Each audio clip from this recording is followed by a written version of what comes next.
I think my father asked me if I was humble, um, because he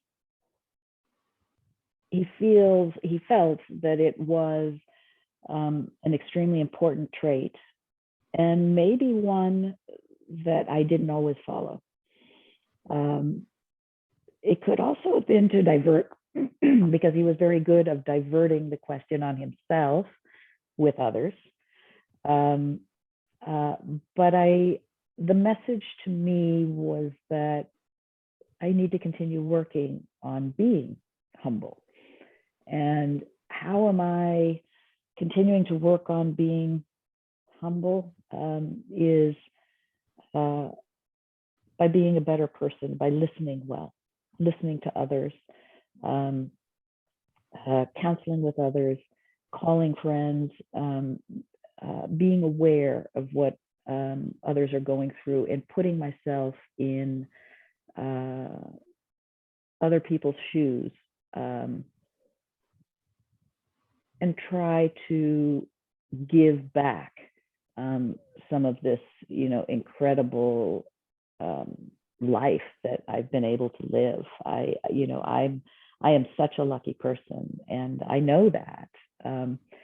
But if I didn't give some of that me back, it would make my life less memorable, less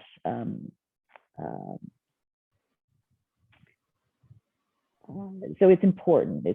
It's key for me to be able to open my heart, and um, you become more humble when you open your heart and you're close to those that are around you, and especially hospice patients and with those that are grieving. I think letting down those barriers, allowing yourself to be vulnerable, um, listening to the stories, that I Am Every Woman, we would get together every week and hear the first 10 minutes of each story. And so we'd read the first 10 minutes of our story. And they were incredibly special moments because we were in a place, we were holding space for each other. And that allowed us to be vulnerable, to take that step.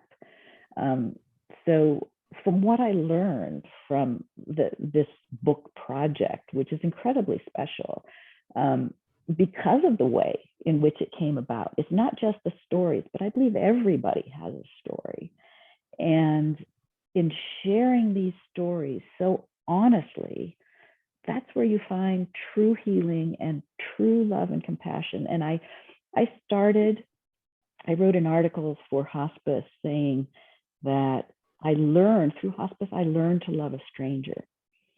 Quite honestly, with I Am Every Woman, I now believe that there are no strangers. None of us are strangers to each other. We're all connected because people with different backgrounds and so forth, if you're open to sharing who you are and the things that you've seen, it just allows for growth, personal growth in so many ways. So being humble is being able to share without an agenda, being able to listen without an agenda, and being there for people.